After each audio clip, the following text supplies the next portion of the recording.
Денес православните верници го празнуваат Свети Климент Охридски чудотворец, кој се смета за заштитник на Македонската православна црква.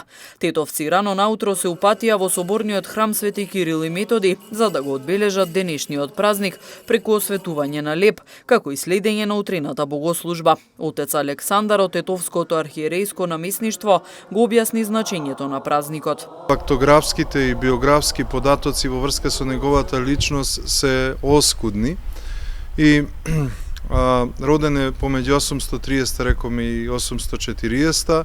Рано се запознал со светиот Методи, кој што бил управник на територијата на Македонија и станал ученик на двајцата браќа Свети Кирил и Методи. Со нив бил во мисијата при Хазарите, бил во мисијата во Моравија, бил заедно со светите браќа Кирил и Методи во Рим, за да го одбранат своето учење дека христијанството може да се проповеда на сите јазици, а не како што тврделе латинските свештеници на грчки, еврејски, латински, туку на сите јазици, при што ја оправдале мисијата. Таму Свети Климент бил ракоположен за свештеник и после тоа,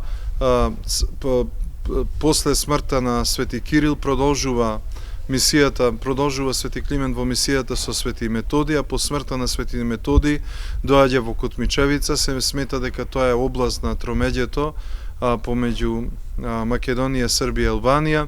Доаѓаат во Кутмичевица, станува епископ на градот Охрид и неуморно работи основајќи Охридската книжевна школа, Охридскиот книжевен универзитет, каде што се образувале 3500 души свештеници, вероучители, учители на Светата Црква Божја.